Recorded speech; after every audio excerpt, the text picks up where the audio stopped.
कांग्रेस की सरकार का 2 वर्ष का कार्यकाल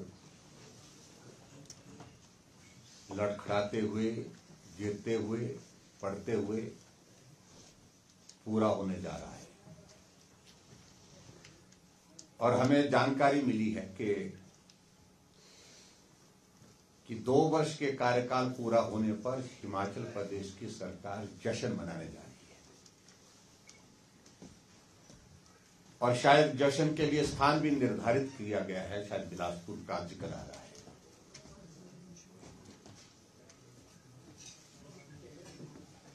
और हम ही नहीं, पूरा प्रदेश इस बात को लेकर के हैरान है, और हैरान नहीं परेशान है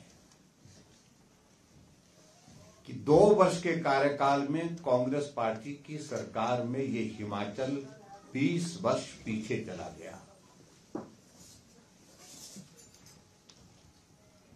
आज तक की सबसे निकम्मी सरकार अगर गिनी जाएगी तो वर्तमान में हिमाचल प्रदेश में सुखविंदर सिंह सुक्खू जी के नेतृत्व में जो 2 वर्ष का कार्यकाल पूरा करने जा रही है। और जब 2 वर्ष की कार्यकाल की सेलिब्रेशन का जिक्र आया, जश्न का जिक्र आया, तो आप में से मीडिया के किसी साथी ने इनके एक मंत्री से पूछा, कहा कि हमें जानकारी नहीं। आपके ही मीडिया के किसी साथी ने प्रदेश के अध्यक्ष जो वर्तमान में है उनसे पूछा, तो उन्होंने भी कहा कि हमें भी जानकारी नहीं है। तो इसका अभिप्राय क्या है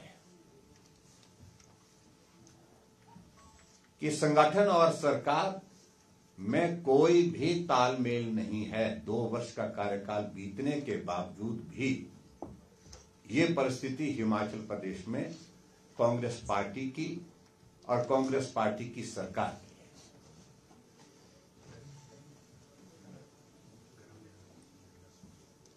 और मैं इस बात को लेकर के ये जरूर कहना चाहूंगा, सरकार का कार्यकाल पूरा 2 वर्ष का होता है, कुछ उपलब्धियों का जिक्र करने की स्वाभाविक रूप से वहां पर आवश्यकता पड़ेगी। कांग्रेस के नेता किस बात का जिक्र करेंगे? उपलब्धियां हैं तो गिनाएं तो सही, कौन सी उपलब्धियां हैं? 2 वर्ष के कार्यकाल में हिमाचल प्रदेश में सरकार बहुमत में होने के बावजूद भी राज्यसभा की सीट हार गई। भारतीय जनता पार्टी विपक्ष में रहते हुए जीत गई। क्या ये उपलब्धि है? 2 वर्ष के कार्यकाल में लोकसभा का चुनाव होता है, 68 में से 61 सीटों पर कांग्रेस पार्टी हार गई और 4 लोकसभा सीटों पर भारतीय जनता पार्टी की जीत प्रचंड बहुमत के साथ होती है। क्या जश्न इस बात के लिए मनाया?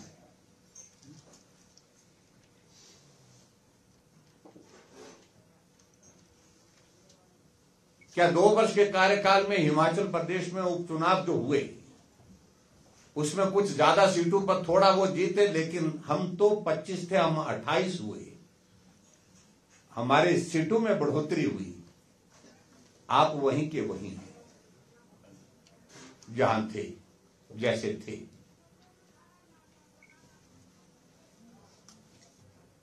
दो वर्ष का कार्यकाल बीतने के बाद हिमाचल प्रदेश में जो गारंटी अपने सत्ता में आने से पहले दे रखी थी, क्या वो गारंटी अब पूरी हो गई? और उन गारंटियों का जिक्र हम इसलिए कर रहे हैं विशेष तौर से क्योंकि कहा गया था कि कैबिनेट की पहली बैठक में फैसला लिया जाएगा। क्या हिमाचल प्रदेश में 300 यूनिट बिजली देने की बात आपने कही थी, क्या वो पूरी कर दी? क्या क्या ये सत्य नहीं है कि 125 यूनिट हिमाचल प्रदेश में बिजली मिलती थी, वो भी आपने बंद कर दी?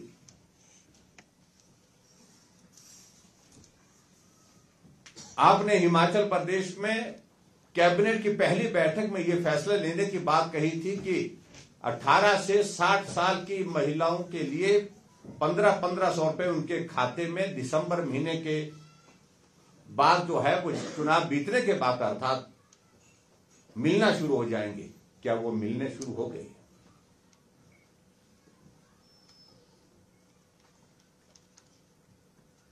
आपने हिमाचल प्रदेश में कहा था कि 5 लाख बेरोजगारों को रोजगार देंगे, नौकरियां देंगे, 1 लाख नौकरियां कैबिनेट की पहली बैठक में निकालेंगे। क्या आपने वो गारंटी पूरी कर दी?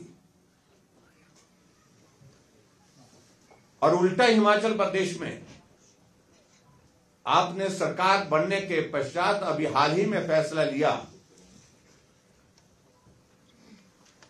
कि जो 2 वर्षों से पद खाली पड़े हैं उनको समाप्त कर दिया जाता है, एबॉलिश कर दिया जाता है, जिसके बारे में पहले भी मैं जिक्र कर चुका हूं। वो 1.5 लाख पद समाप्त करने की बात आपने कर दी। कहां नौकरी देने की, 5 लाख नौकरी देने की बात कही थी।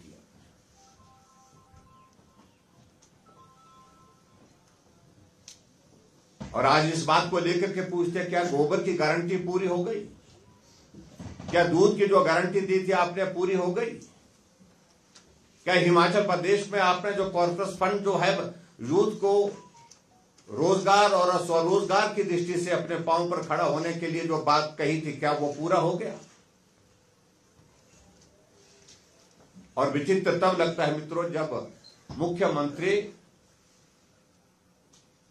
खुलेआम मीडिया के सामने और जनसभाओं में, कार्यक्रमों में जाकर के घोषणाओं का जिक्र करते हैं कि जो हमने जितनी भी गारंटियां दी थी, गारंटियों का जिक्र करते हुए कहते हैं कि हमने सारी गारंटियां पूरी कर दी। ये समझ में आता है कि अगर हिमाचल से बाहर आप दूसरे प्रदेश में जाकर के इस बात का जिक्र करें, वहां के लोगों को कम जानकारी हो सकती है। आपने महाराष्ट्र में जाकर के कहा कि गारंटियां पूरी हो गई, और हम वहां पर गए, हमने कहा कि गारंटियां पूरी नहीं हुई है, हमने हकीकत बताई। कांग्रेस के नेता झारखंड में कहते रहे कि हमारी गारंटियां पूरी हो गई हिमाचल प्रदेश में, हमने वहां पर भी अपनी बात कही। आप हरियाणा में गए, हरियाणा में भी आप इसी बात को लेकर के अलग अलग जगह यही कहते रहे कि हिमाचल प्रदेश में हमने गारंटी पूरी कर ली। लेकिन ना हरियाणा ने भरोसा आप पर किया, ना महाराष्ट्र ने भरोसा आप पर किया, और हिमाचल की तो बात छोड़िए, हिमाचल के लोगों का भरोसा तो पूरी तरह से उठ गया है वर्तमान सरकार के नेतृत्व से, वर्तमान सरकार से। और खासतौर से मुझे इस बात को लेकर के हैरानी होती है कि सरकार का फैसला लेने का जो तौर तरीका बन गया है, बिना सोचे समझे फैसले दिए जा रहे हैं। और जब बिना सोचे समझे फैसले लिए जाते हैं तो फिर वो फैसले वापिस लेने पड़ रहे हैं। आपकी अगर नोटिफिकेशन का, आपके फैसलों का अगर हम जिक्र करें तो लंबी लिस्ट है हमारे पास, जिसमें एक फैसला एक बार लिया और कुछ वक्त के बाद आपने वो फैसला वापिस लिया। ये स्थिति आपकी हिमाचल प्रदेश में बनी। और लेकिन हैरानी की बात इस बात को लेकर के मुझे कि उसके बावजूद भी दोष हमको दे रहे हैं। आपने पूरा मंत्रिमंडल जो है वो क्लैरिफिकेशन में लगा के रखा है, ऐसा नहीं है। पूरे देश भर में जल हंसाई हुई हिमाचल प्रदेश की कि कैसी सरकार चुनी है हिमाचल प्रदेश में जो टॉयलेट में जाने के लिए टैक्स का जिक्र कर रहे हैं। और हैरानी की बात होती है कि मुख्यमंत्री कहीं एक इंटरव्यू दे रहे थे, एक बहुत ही प्रेस्टिजियस, बहुत जो है वो मीडिया जगत में अखबार है, न्यूज़पेपर है, उसमें कि हमने टॉयलेट टैक्स का जिक्र नहीं किया। तो नोटिफिकेशन में आपकी सरकार ने उसका जिक्र किया हुआ है, सीवरेज टैक्स हमारी गवर्नमेंट के दौरान जो है वो 50% से 30% किया था। भारद्वाज जी को जानकारी इस बात की है। हमने उसमें भी कम की, सीवरेज टैक्स भी कम किया। लेकिन यहां तो टॉयलेट टैक्स की बात आ रही है। और कल मैं हैरान हो रहा था कि यहां के उप मुख्यमंत्री बोल रहे थे कि भाजपा के लोगों से मैं कहना चाहूंगा कि तुम सारा दिन भी अगर टैक्स में उसमें टॉयलेट में बैठे रहो तो भी टैक्स नहीं लगेगा। ये हालात तब बने जब जग हसाई पूरे हिमाचल में नहीं पूरे देश भर में कांग्रेस की सरकार की होगी। ये सरकार कैसी सरकार है जो टॉयलेट में टैक्स लगाने की बात कर रही है। टैक्स लगाने की बात आपने नोटिफिकेशन की, उसके बाद आपने विड्रॉ की है। इस बात को क्यों नहीं कहते मुख्यमंत्री और उप मुख्यमंत्री? अरे नोटिफिकेशन आप करते हैं, दोष हम पर लगाते हैं।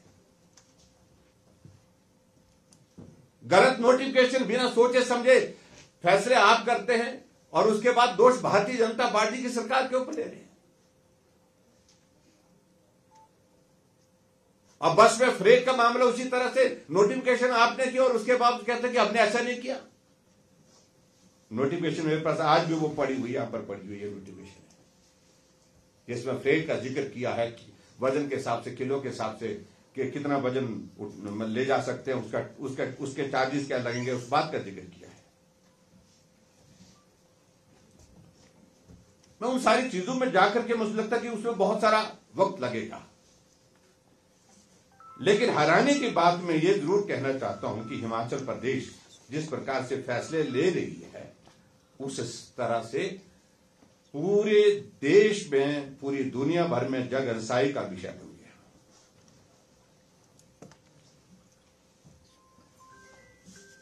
मित्रों, सबसे बड़ा विषय आज की तारीख में जो हमारे लिए चिंता का विषय बना है, और वो विषय बना है कि 2 वर्ष के कार्यकाल में ऐसी स्थिति हिमाचल प्रदेश में बन गई कि हिमाचल प्रदेश जो है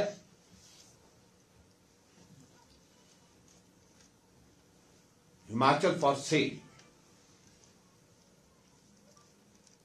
ये सही मायने में अगर साबित करने की दृष्टि से अगर बात आती है तो वर्तमान सरकार के संदर्भ में आती है।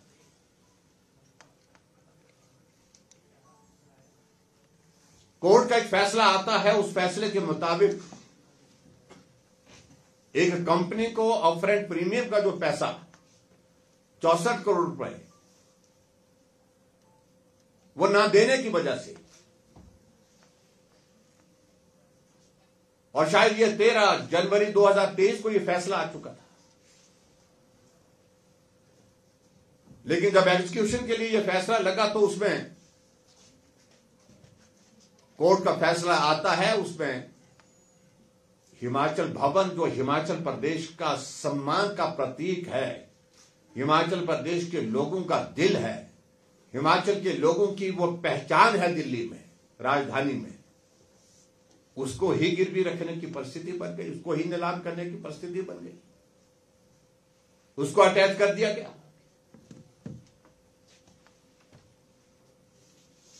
और मैं समझता हूं इससे बड़ा दुर्भाग्य कभी हिमाचल प्रदेश ने देखा नहीं होगा, जो वर्तमान में जो हालात बने। हिमाचल भवन जैसी जो प्रेस्टिजियस और बेशकीमती संपदा हिमाचल की, उसको गिरवी रखने की स्थिति आ गई, उसको नीलाम होने की स्थिति आ गई, और उसके बावजूद भी बोल रहे हैं कि कोर्ट का फैसला कोई चोंच नहीं मार सकता है। फैसला कोर्ट का आया है, ये बात ठीक है। उसके बाद आप लोग सब जागरूक हुए। क्या इससे पहले संभव नहीं था? क्या ये सत्य नहीं कि उस कंपनी ने इनके सामने अपना पक्ष रखते हुए बात कही थी कि हम जो है उसमें इंटरेस्ट छोड़ देते हैं आपको? उस कंपनी ने लिख करके दिया था, आप हमारा मूलधन वापस कर दीजिए, हम इंटरेस्ट छोड़ देते हैं, लेकिन उसके बावजूद नहीं दिया।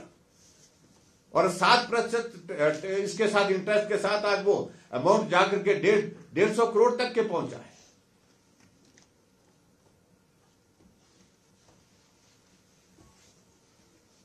पूरे देश भर में हिमाचल प्रदेश की चर्चा हुई कि आखिरकार ये हिमाचल प्रदेश में फैसले हो के रहे हैं इस प्रकार के,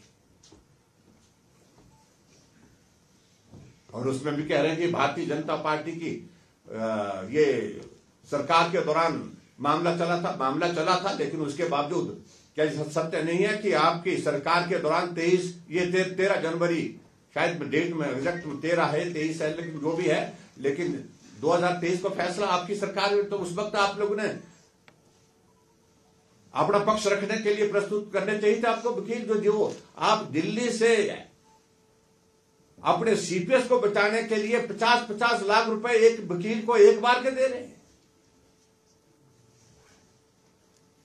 सीपीएस की कुर्सी पर 6 करोड़ रुपए से ज्यादा हिमाचल प्रदेश में वकीलों को दे जा चुका है।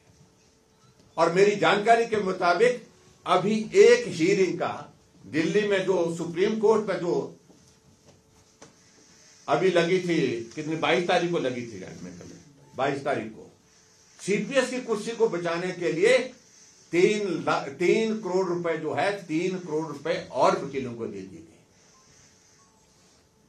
उस पर तरस नहीं आ रहा है कि हम हिमाचल के लोगों का, गरीब लोगों का पैसा है।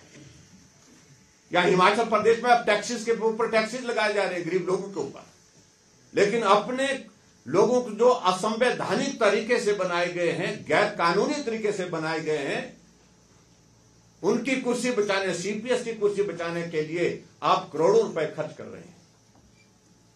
जो वकील आपके दिल्ली से आते हैं उनको स्टेट गेस्ट का दर्जा दिया जाता है, 5 स्टार होटल में उनको ठहराया जाता है।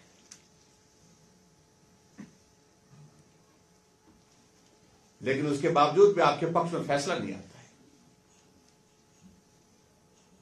और उसके बाद एक फैसला और आ गया कि हिमाचल प्रदेश में एचपीटीडीसी के 18 होटलों को बंद करने की तारीख 25 तारीख निर्धारित हो गई।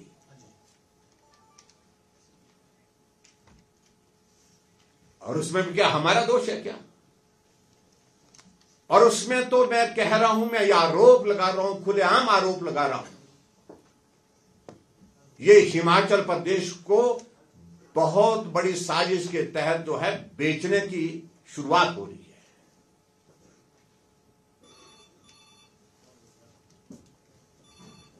मैं कल एक इंटरव्यू सुन रहा था मुख्यमंत्री जी का, जिसका मैं जिक्र कर रहा हूं, और उस इंटरव्यू में उन्होंने स्वीकार किया कि मैं हिमाचल प्रदेश में जो हमारे लॉस मेकिंग यूनिट्स हैं उनको हमको देना पड़ेगा प्राइवेट कंपनी को। उन्होंने कहा कि प्राइवेट कंपनी को देना चाह रहे हैं, बोलते हाँ देना चाह रहे हैं। और सामानांतर deputy chief minister press conference कर रहे हैं कि हिमाचल प्रदेश में एक भी यूनिट जो है टूरिज्म का हम डिसइन्वेस्टमेंट की तरफ नहीं ले जाएंगे। सरकार है कि तमाशा है? मुख्यमंत्री वहां पर पत्रकारों को इस प्रकार से बोल रहे हैं, और उप मुख्यमंत्री पत्रकारों के बीच में प्रेस कॉन्फ्रेंस करने की एक भी यूनिट नहीं बेचेंगे, एक भी यूनिट हम प्राइवेट सेक्टर में नहीं देंगे।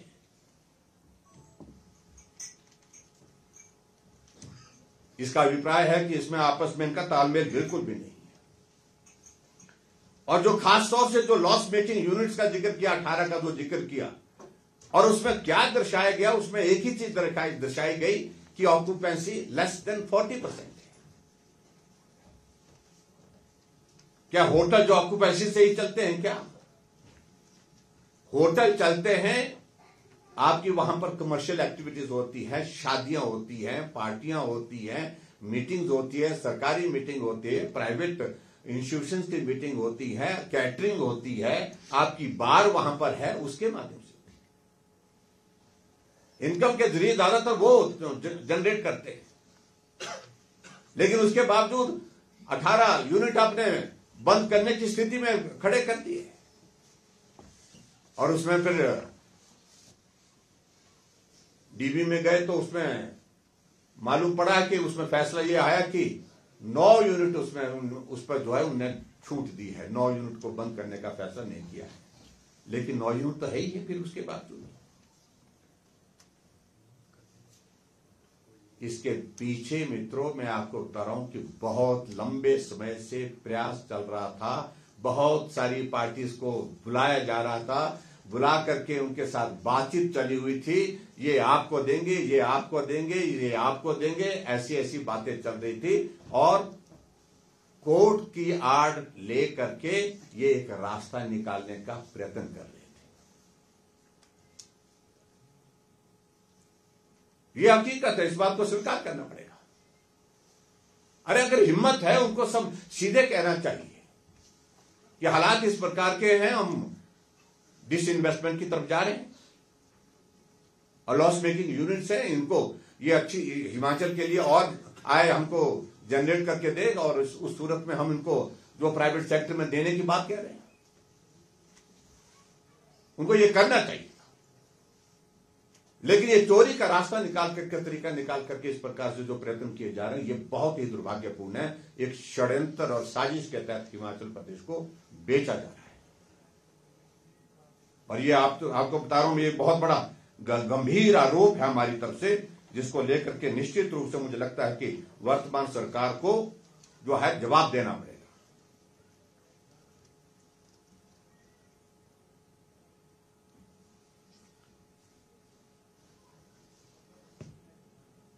हिमाचल प्रदेश में वर्तमान सरकार जश्न मना रही है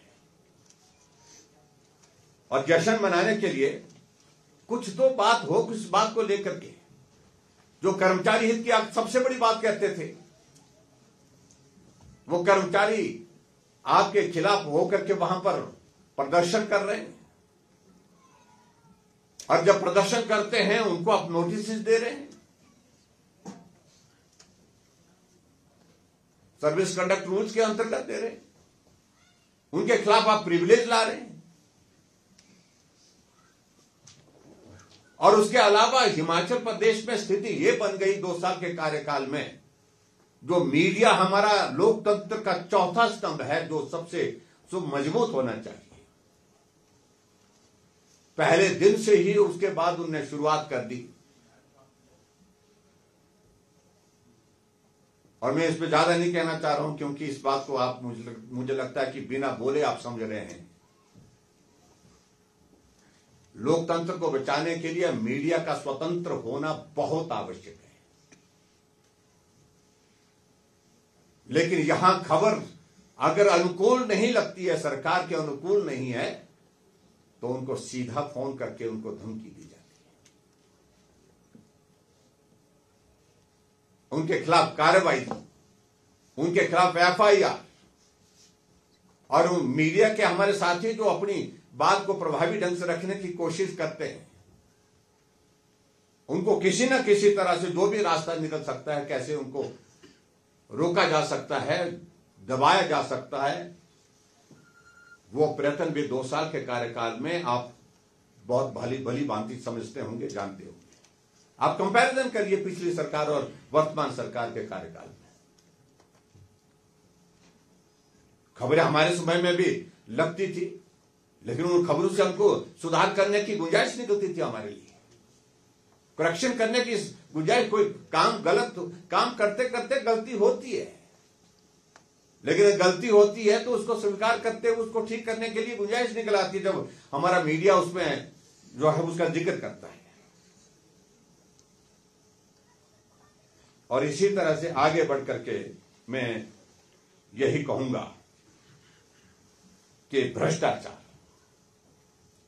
लिमिट्स क्रॉस हो गई हिमाचल प्रदेश में वर्तमान सरकार की। पहली बात, जिन अधिकारियों के खिलाफ मुख्यमंत्री जो वर्तमान में उस वक्त ऑपोजिशन में हुआ करते थे, विधानसभा के अंदर बड़े लंबे भाषण में कहते थे और गंभीर आरोप लगाते थे उन कई अधिकारियों के ऊपर, लेकिन आज सरकार का संचालन उन लोगों के हाथों में, उन अधिकारियों के हाथों में।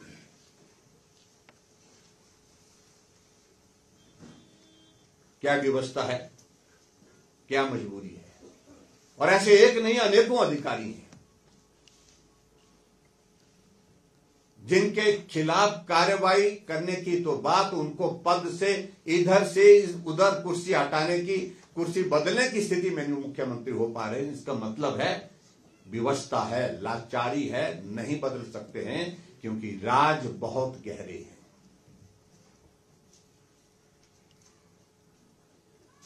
और खनन माफी को लेकर के जिस प्रकार से हिमाचल प्रदेश में लंबे लंबे भाषण होते, चर्चाएं होती थी, लेकिन खनन का जिक्र तो अभी हो रहा है।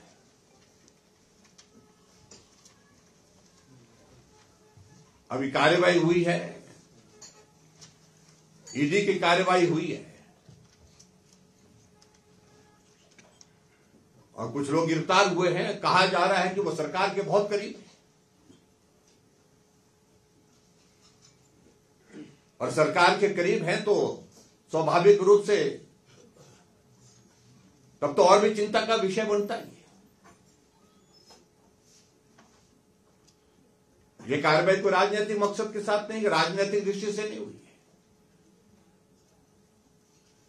और ये कार्रवाई हुई है तो गलत कामों की वजह से हुई है, भ्रष्टाचार की वजह से हुई है। इसके बारे में हमने कहा था मुख्यमंत्री जी जवाब दें, लेकिन अभी तक मुख्यमंत्री जी की ओर से और उप मुख्यमंत्री जी की ओर से जवाब या मंत्री की ओर से जवाब नहीं। और इसका अभिप्राय तो यही लग रहा है कि जो बातें हैं उसमें भी गहरी बातें हैं जो छुपाई जा रही हैं, जो बाहर कहने में उसमें कठिनाई महसूस हो रही है।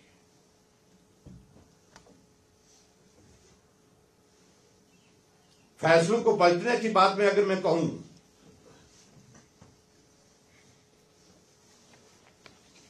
हिमाचल प्रदेश में मैंने कहा ना कि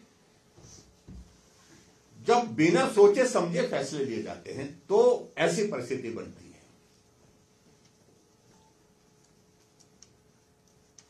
कानगो पटवारियों के लिए फैसला लिया गया कि आपका नोटिफिकेशन भी कर दी गई थी, सुबह नोटिफिकेशन होती है, शाम को वापस ले ली जाती है, क्योंकि उनको कहा कि भी आपका स्टेट कैडर बनाया जाएगा, लेकिन दबाव में वापस ले लिया। लगेज पॉलिसी का मैं जिक्र कर रहा हूं एचआरटीसी की, उसमें तब्दीली कर दी गई।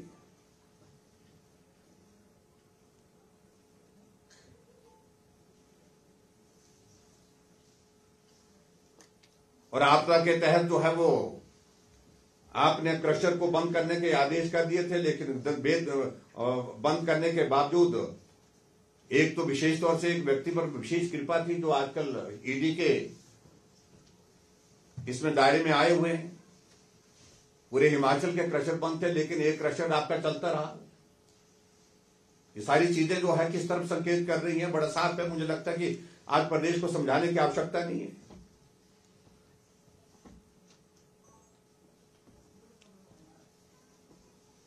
आपने गेस्ट टीचर की पॉलिसी लाई थी, फिर वापस ले ली।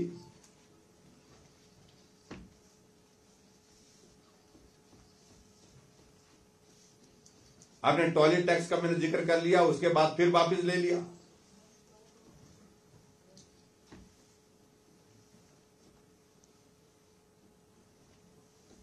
आपने 1.5 लाख नौकरियां समाप्त करने की 2 वर्षों से खाली पड़े पदों के बारे में फैसला किया, नोटिफिकेशन किया। उसके बाद 2 दिन बाद उसी बैक डेट से फिर से नोटिफिकेशन करके कहा कि नहीं, जो जरूरी पद नहीं है उनको ही समाप्त किया जाएगा।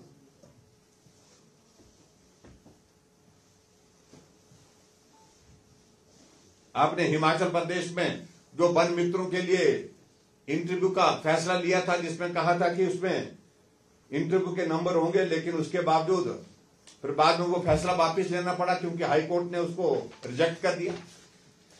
इसमें हम सब लोग हम दोषी थोड़े हैं। आप कुल मिलाकर के आप देखें,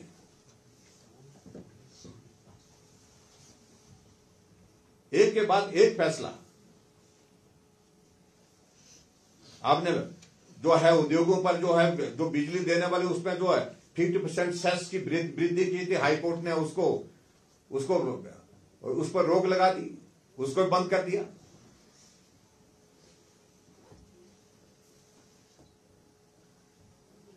आपने हिमाचल प्रदेश में 900 से ज्यादा लोगों को जो बागवानी प्रोजेक्ट में लगे थे उनकी नौकरियां समाप्त करने की बात कही थी। जो प्रोजेक्ट के अंतर्गत लगे थे हाई कोर्ट ने उनको भी निकालना जो है गलत स्टे दे दिया उस पर भी। ऐसे हम इतने सारे फैसले जिनका हम जिक्र कर सकते हैं 2 साल के कार्यकाल में। 2 कदम आगे चलती है, 4 कदम पीछे चलती है। ये हिमाचल प्रदेश की वर्तमान सरकार की स्थिति है। और हिमाचल प्रदेश में मैं प्रमुख रूप से इस बात का मैं जिक्र करना चाहूंगा विशेष तौर से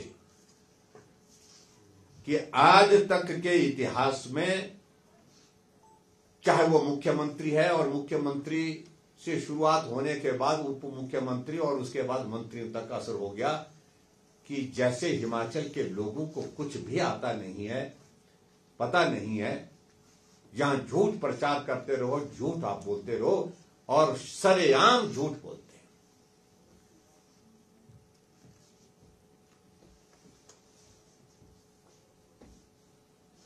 इसलिए 2 वर्ष का कार्यकाल तो हिमाचल प्रदेश सरकार का पूरा हो रहा है, आज तक का सबसे खराब, सबसे जिसको कह सकता हूं मैं बुरा कार्यकाल, जहां हिमाचल प्रदेश में चारों तरफ विकास कार्य बंद पड़े हैं।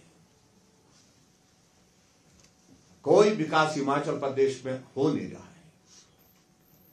सिर्फ विकास के कार्य उनको ही पूरा करने का प्रयत्न किया जा रहा है जो पूर्व भारतीय जनता पार्टी की सरकार ने बजट प्रावधान के साथ शुरू किया था। इसके अतिरिक्त एक भी योजना जमीन पर नहीं, और जब जमीन पर एक भी योजना नहीं तो सरकार के पांव भी जमीन पर से उखड़ गए।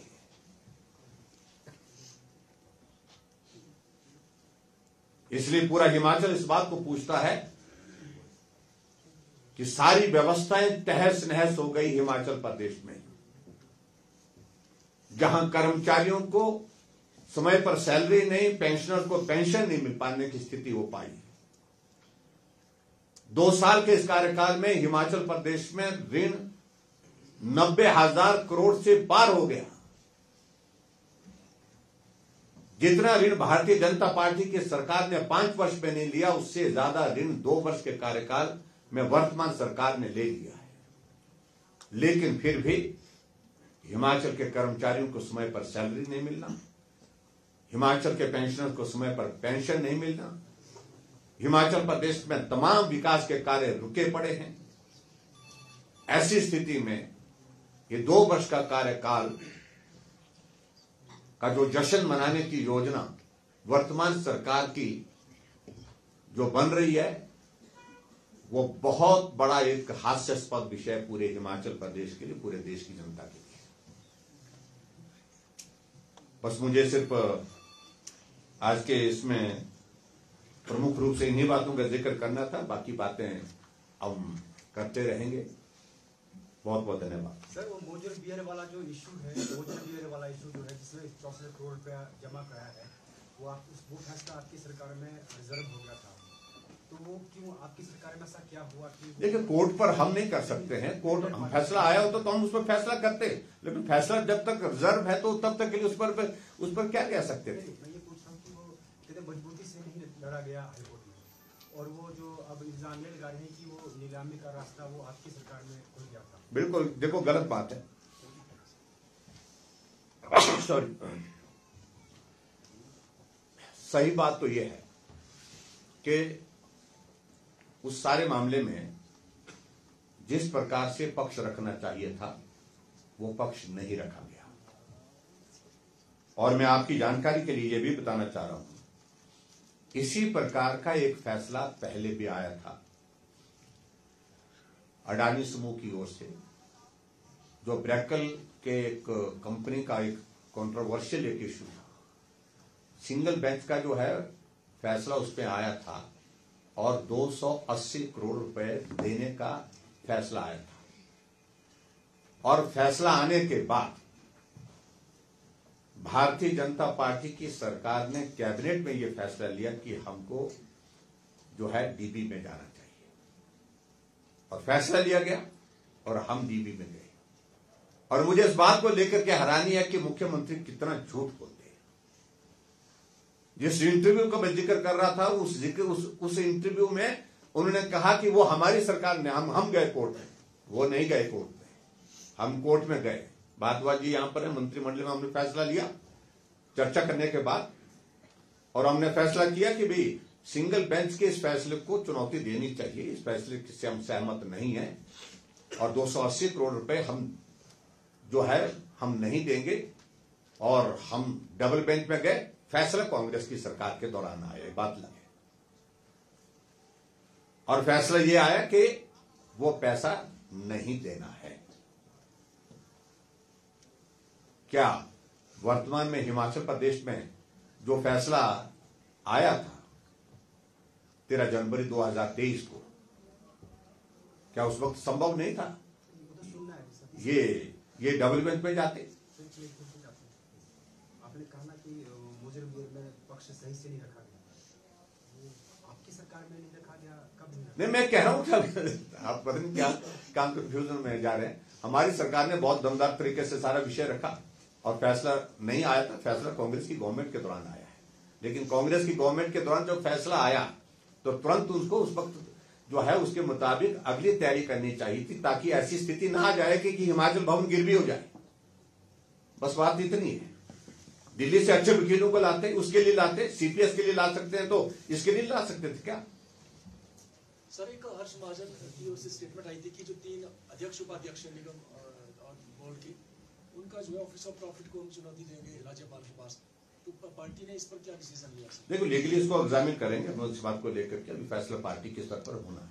सर, बड़े राज्यों में जो चुनाव हुए, हरियाणा में आप भी गए वहां पे, उसके बाद महाराष्ट्र, झारखंड भी गए, क्या आपको लगता है जो गारंटियां हैं उसका इम्पैक्ट वहां पर देखने को मिला है? फायदा हुआ है आपकी पार्टी को वहां पर जाने का? आपने प्रेस वार्ता भी नहीं, निश्चित रूप से देखिए, हमने वहां पर पूरी प्रेजेंटेशन दी, पूरा ऐसा नहीं हमने, और वो बहुत अच्छी तरह से वहां के मीडिया ने उठाया है, बहुत बड़ा प्रभावी ढंग से उठाया कि गारंटी की शुरुआत कहां से हुई थी? छत्तीसगढ़ से हुई थी। और छत्तीसगढ़ में क्या हासिल हुआ? कांग्रेस पार्टी बहुत बुरी तरह से हार गई, गारंटियां पूरी नहीं कर पाई। उसके अलावा दूसरा एक्सपेरिमेंट उन्होंने हिमाचल प्रदेश में किया, झूठ बोल करके जो गारंटियां दे करके सत्ता हासिल की। और वहां की हालत यह है, जो वर्तमान स्थिति है हिमाचल प्रदेश की, कर्मचारियों को समय पर सैलरी देने की दिक्कत आ रही है, पेंशनर्स को पेंशन देने की दिक्कत आ रही है, और उसके बाद विकास के कार्य रुके पड़े हैं, गारंटियां धरी की धरी पड़ी है। ये बात हमने कही, उसमें बुरा क्या बोला? आप बताइए, हमको गलत तो नहीं बोला हमने। और वो जाकर के ये बोलते रहे वहां पर कि हमने सारी गारंटी पूरी कर दी है, हमने दूध की गारंटी पूरी कर दिया, हमने 300 यूनिट बिजली फ्री देनी शुरू कर दिया, हमने 1500 रुपए महिलाओं को देना शुरू कर दिया, हमने ये भी कर दिया, वो भी कर दिया, सब कुछ। आप इतना झूठ बोलेंगे और कहां का झूठ बोलेंगे? बाहर आपने झूठ बोला, वहां नहीं माना गया। हिमाचल प्रदेश तो यही है, आपके सामने है, ये क्यों मानेगा? आपकी बात पर भरोसा महाराष्ट्र ने नहीं किया, आपकी बात पर भरोसा जो है पड़ोस के राज्य हरियाणा में नहीं किया गया, तो हिमाचल प्रदेश कैसे भरोसा कर जो भुगत रहा है, जो आपकी सरकार के इन कारनामों को भुगत रहा है, जहां गारंटियां पूरी तरह से फेल हो गई है। और आपके जानकारी के लिए मैं आपको बताऊं, जो 1500 की गारंटी का जो जिक्र किया है हमने, यहां मेरे पास वो पड़ा हुआ कागज एक, जिसमें उन्होंने जिक्र किया है पर्टिकुलरली कि ये जो फॉर्म, उसके बाद गारंटी ये दी है कि 1500 रुपए हर महिला को 18 से 60 साल की महिला को दी जाएगी। लेकिन जो अभी जो प्रपत्र उसके लिए जो फॉर्म बनाया गया है डिपार्टमेंट की ओर से, इंदिरा गांधी पहली बहना सुख सम्मान निधि योजना, सुख जरूर उनको अच्छा लगता है, ये सुख की अनुभूति शायद उनको अपने आप भी है कि नहीं है मुझे मालूम नहीं। और उसमें जो आगे जो कंडीशन लगाई है 13 नंबर पर, जो लोग इसमें पात्र नहीं होंगे, केंद्र राज्य सरकार के कर्मचारी, पेंशनर्स, अनुबंध, आउटसोर्स, दैनिक वेतनभोगी, अंशकालीन, उसके बाद सेवारत कर्मचारी, भूतपूर्व सैनिक, सैनिक की विधवाएं भी इससे जो है वंचित कर दी, मानदेय प्राप्त आंगनबाड़ी कार्यकर्ता, मानदेय प्राप्त आंगनबाड़ी सहायिका, mid day meal workers, multitask workers, सामाजिक सुरक्षा पेंशन लाभार्थी यानी कि सोशल सिक्योरिटी पेंशन के, उनको भी जो है उनको निकाल दिया गया। पंचायती राज संस्थाओं के चुने हुए प्रतिनिधि, शहरी स्थानीय निकायों के कर्मचारी, केंद्र राज्य सरकार के अंतर्गत विभिन्न सार्वजनिक उपक्रम, बोर्ड, काउंसिल, एजेंसी में कार्यरत पेंशन भोगी, वस्तु एवं सेवा कर हेतु पंजीकृत व्यक्ति तथा आयकर दाता इत्यादि। बचा कौन? किसको मिलेगी? बताइए मुझे। गारंटी तो ये दी थी ना कि कैबिनेट की मतलब सरकार बनने के बाद कैबिनेट की पहली बैठक में फैसला ले दिया जाएगा, 18 से 60 साल की महिलाओं के खाते में 1500 रुपए आने शुरू होंगे। ये बोला था ना, ये प्रियंका गांधी जी ने बोला था, आजकल शिमला में आई हैं। सॉरी अलका लांबा ने प्रियंका गांधी ने और अलका लांबा ने धातु पहन करके बोला था। ये हमने तो नहीं बोला, तो बोला तो उन्होंने था। यही तो हम दिखा करके आए हरियाणा में, यही तो हम दिखा करके आए महाराष्ट्र में जाकर के।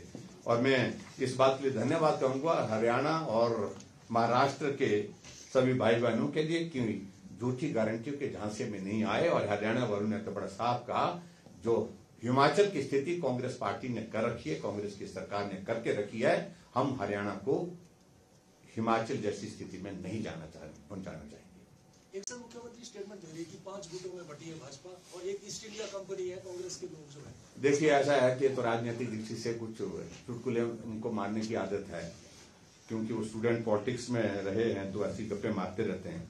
हकीकत यह है, भारतीय जनता पार्टी का जितना मजबूत नेतृत्व आज की तारीख में है, गुट नाम की चीज नीचे से ऊपर तक कहीं नहीं है। अगर गुट है तो कांग्रेस पार्टी में है। सुक्खू जी हॉली लॉज को पूरी तरह से जो है वो ठिकाने लगाना लगे, उस काम में लगे हुए, ये उनकी पहली प्राथमिकता है। हाँ, हॉली लॉज मुक्त कांग्रेस, ये शब्द उचित है मुझे लगता है। हाँ, ये स्थिति। और इसलिए आप देख रहे हैं कि मुख्यमंत्री कह रहे हैं कि जश्न मनाएंगे, और हॉली लॉज से संबंधित जो है, चाहे वो मंत्री हैं जो पार्टी के, चाहे वो अध्यक्ष हैं, वो कह रहे हैं कि हमें जानकारी नहीं है। आप अंदाजा लगा सकते हैं, मुकेश जी जो है वो अपने, उनको भी ठिकाने पर लगा के रखा हुआ है। इससे ज्यादा मैं अब कुछ बोल नहीं सकता हूं। उनको इस बात की अनुभूति होगी स्वाभाविक रूप से। वो कहें या ना कहें, लेकिन पीड़ा कहीं ना कहीं उनकी दिखती है। प्रयत्न करते हैं अपने सारे इस पर जो है वो, कांग्रेस के कुछ एक लोग, जब मुख्यमंत्री की ओर से या यहां से आदेश आता कि आपको प्रेस कॉन्फ्रेंस करनी है, आज भी आपके सामने मैं यहां पर प्रेस कॉन्फ्रेंस पे हूं, 2-3 मंत्रियों को अभी तक कह दिया होगा कि इसके बाद आप लोगों ने करनी है, और वो होंगी। और जो मंत्री जो बोलते हैं उन्हें व्यवस्था पूर्वक वो बोलना पड़ता है, वो एक स्थिति है। और मैं उस पर ज्यादा कुछ नहीं कहना चाहता हूं। लोकतंत्र है, हम अपनी बात कह रहे हैं, वो अपनी बात कहें। आप सरकार की कार्यप्रणाली की बात कर रहे हैं, गारंटियां पूरा ना होने का जिक्र कर रहे हैं, परंतु मुख्यमंत्री हो, उप मुख्यमंत्री हो, वो तो आपकी कार्यप्रणाली पर सवाल उठा रहे हैं। वो कह रहे हैं विपक्ष रचनात्मक विपक्ष की भूमिका नहीं निभा रहा है। कभी आप बाहर जाते हैं तो समोसे का जिक्र कर देते हैं, कभी टॉयलेट टैक्स का जिक्र कर देते हैं। मुख्यमंत्री और उप मुख्यमंत्री भी कह रहे थे हमें ही पता नहीं होता कि कहां से क्या हो। देखिए, मैं आज समोसे का जिक्र नहीं करना चाहता, लेकिन फिर भी उसके बावजूद आपने याद कराई थी। अब आप अंदाजा लगाइए कि सरकार के सामने समोसा नहीं पहुंचा, गंभीर विषय तो ये बन गया। और जांच के आदेश हुए, सीआईडी जांच के आदेश हुए, जांच की रिपोर्ट आती है, कहां से समोसे चले थे, कितने समोसे आए थे, किसने लाए थे, किसके हवाले किए। फिर आगे वाला प्रश्न रह गया, अभी खाए किसने। और ऊपर से यह कहा जा रहा है कि ये सरकार विरोधी गतिविधि है, एंटी गवर्नमेंट एक्ट माना गया इसको। सरकार समोसे नहीं पहुंचे तो सरकार विरोधी गतिविधि। अगर हम तक पहुंचे होते, भारद्वाज जी तक पहुंचे होते, बिट्टू वर्मा जी तक पहुंचे होते, तो समझ में आता कि भाई हमने खाए हैं समोसे, और इसलिए वो सरकार के समोसे विपक्ष के पास आ गए, तो मान लेते। हमारे पास भी नहीं आया, लेकिन उसके बावजूद भी एंटी गवर्नमेंट एक्टिविटीज को करार दिया गया। कितना गंभीर विषय, सरकार की गंभीरता का आप अंदाजा लगा सकते हैं, सरकार किस प्रकार से चल रही है। हर्ष महाजन ने कहा, क्योंकि उन्होंने बार बार कहा कि हम इस सरकार को कभी भी गिरा सकते हैं, नए भाजपाई वो बने हैं, ऐसे में आपको लगता है कि उनके द्वारा दिया गया वो बयान तर्कसंगत है? क्योंकि इन 2 साल के कार्यकाल में भाजपा ने भी तो मिशन लोटस के अटेम्प्ट्स किए हैं। देखिए, एक बात तो मैं बड़ा साफ कह रहा हूं, ये आपके दिल दिमाग से निकलना चाहिए। हमने अटेम्प्ट किया ही नहीं है, मिशन लोटस हुआ ही नहीं। नाराज उनकी कार्य प्रणाली से हुए लोग सरकार की, और नाराज होकर के राजनीतिक पार्टी में हम लोग भी काम करते हैं। अगर वो नाराज होकर के हमारे साथ कोई आदमी जुड़ना चाहता है तो हमेशा उनका स्वागत है, और अभी भी अगर कोई नाराज होकर के हमारे साथ जुड़ना चाहता है उनका स्वागत है।